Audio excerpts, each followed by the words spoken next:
Welcome to Artist Exploration with Second Seven. My name is Drew Hart. I'll be your host, and I'm joined here today with Eric Deschamps. How are you, Eric? Very good. That's awesome, dude. Thank you so much for making time to join us. Problem. I really appreciate that. I'm a fan of your art. You know, you've done so many cards. Do you know how many off the top of your head? I don't. It's between 200 and 300. I don't know. I haven't counted. I think it's approximately 250-ish. Okay, But yeah. I can't remember off the top of my head either. That is not one of the pre-planned questions. So, Eric, in the artwork Diminish, you feature like this orange short hair house cat. Do you know that cat? Like, was that a cat, your cat maybe, or a cat that you knew, or was that just a Google search cat? No. So originally I was going to use a black cat because Okay. that was like my favorite cat when I was growing up. Yeah. But it just didn't work in the composition. You know, there's just not enough contrast in the black cat. Makes sense. It's And- kind of a dark otherwise. Yeah. So I used my second favorite cat. You know, so I looked around for. I didn't go and like use an old photo of a cat. I just kind of like went and looked around and trying to find one that looked a lot like what I remembered. Yeah. So, It's pretty yeah. good. It was just specific enough when I was studying the art that I was like, that might be a real cat. That might be his cat. Yeah, no.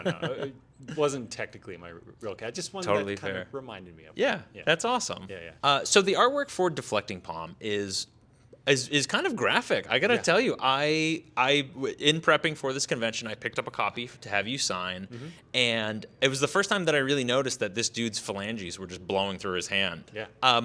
What kind of research did you put into accurately depicting that, or did you?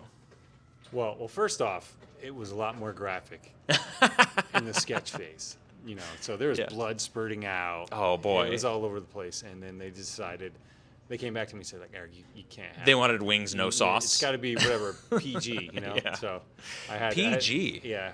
I don't remember exactly my what they God. said. But it was something but to still, that they degree, were like reel it in. Yeah, so I had to I took out I had to take out the blood completely. Dude, So now wow. it's just like so. It is. Yeah, there's no blood. But I did have to go and look around to see what Yeah, like what's a hand bones bone look like? Especially in that position. So Yeah.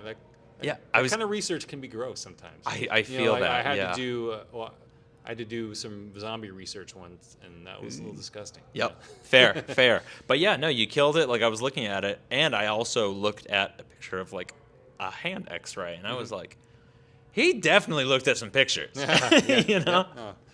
But there's some weird research you have to do sometimes. No, for sure. Yeah, so artists probably have some yeah. messed up search history. You guys are on Google. some Yeah, watch yeah, lists. yes, exactly. Yeah. All right, going off Deflecting Palm, you also did the artwork for that Jace zombie from like that San Diego Comic-Con. Yeah. Was there a lot of back and forth on how graphic that card could be? Because that card is also like he's missing like a chunk of the head. That's Well, kind of I had never overreach. even done zombies at that point. Yeah. That was my first time. So that's why I had to do some Oh, research. yeah. Oh, and, God, that was the zombie research. Yeah. Okay. And you're looking up what cadavers look like. Yeah. It's just gross, So it's Yeah. like, it's not great having that stuff up on your screen. It's probably a these good thing you think references, it's gross, though. Yeah. I'm glad we can get that on record. Yeah, that yeah. You're like, ooh, No, yucky. Yeah, it was gross. But so I don't feel like they had any objections to anything I did with that. It was more like when I did my first original sketches. It was more like lumbering zombies, and it was just really over the top and kind of corny to a degree. Got it. And Yeah. so they wanted to dial that part back and just kind of like have them more standing there and like That's fair. They're just existing, some and they're concept. also zombies. Yeah, they had the concepts of like Jace is eating his own brain because he knows like he's the mind guy. Yep. Yeah. So each And one had their own Gideon's thing. missing his arm. So If I'm not each mistaken. one, I think they kind of wanted to have their power or their weapon kind of like doing them in. That's cool. So he has that like what is it, like Sarai, or I forget what that thing's called. God, I can't remember. But yeah, so he's basically cut off his own arm. That's doing so that. cool. Yeah. So, yeah. Yeah, no, that's a really, really stellar art, and it's very graphic in like a very cool way. Like, Yeah. It's a badass art. So- Now, going through your portfolio and checking out your other work, your art style seems to change really drastically when going from your Magic the Gathering cards to your children illustrations, such as Dragonstorm.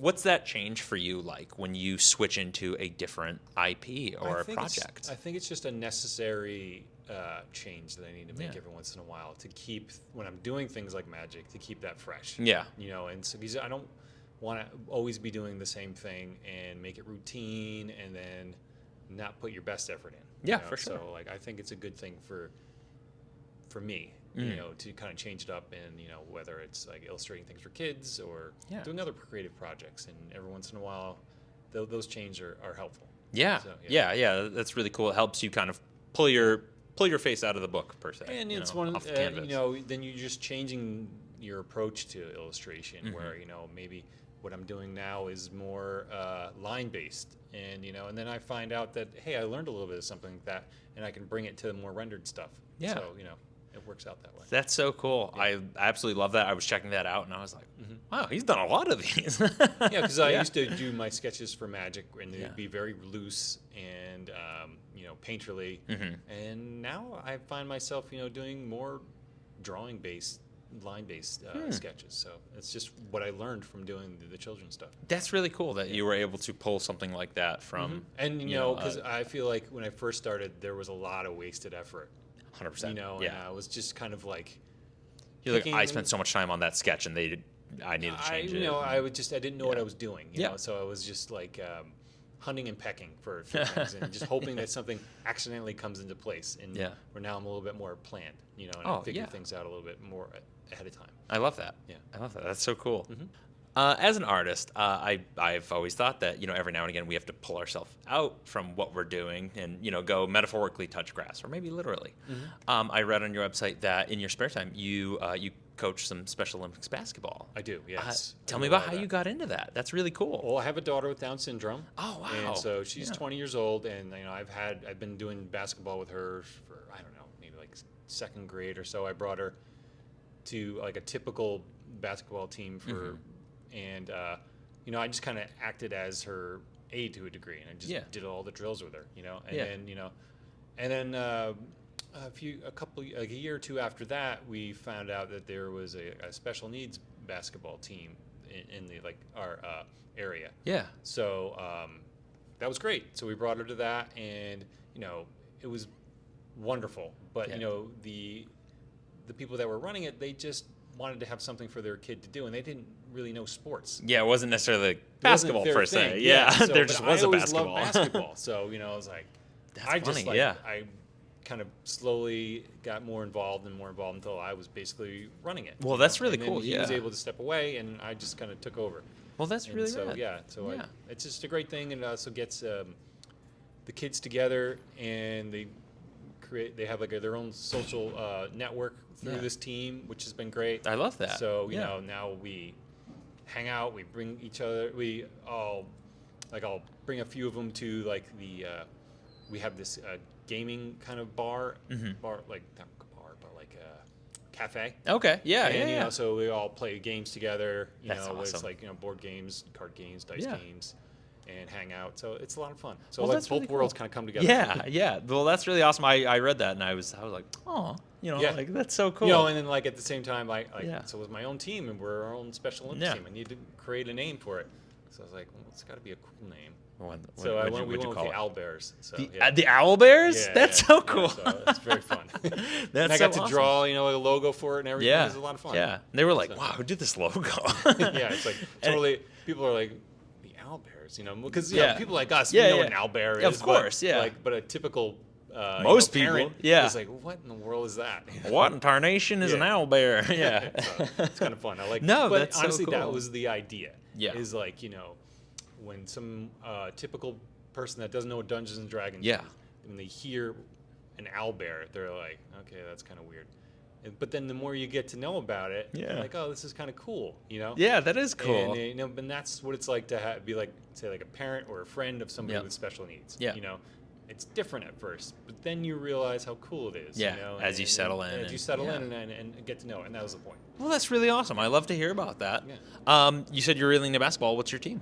The New York Knicks. New York Knicks. New All York, right. so all right. That's awesome. But, that's cool. I can respect that. Mm-hmm. All right. Last question, Eric. This is an audience question submitted by our viewers. Mm-hmm. When given a prompt for a card, are you aware of its rarity and or its Oracle text, like what it can do, what it's going to be doing? Rarity, sometimes yes. Okay. But I don't know what the card does. Actually, you know, so I've been doing this since like 2002-ish, right? Yeah. And I think the first time that I knew I was told basically what the card does. Yeah. Was like maybe like in the last year or two. Only once. It's only happened one time. And you were like, And, oh, yeah, cow. It was like a reason. I don't remember what the reason was, but it like for some reason I needed to know. You know. Do you remember what the card was? I don't even know if it's come out yet. Oh, okay, okay. Then yeah, definitely. Well, thank you so much, Eric. That's our time. I hope we didn't keep you from too much, and we really appreciate you making time for this. No, I appreciate you having me on. Yeah. It's a lot of fun. Be sure to comment, like, subscribe, and follow along for more. Thank you.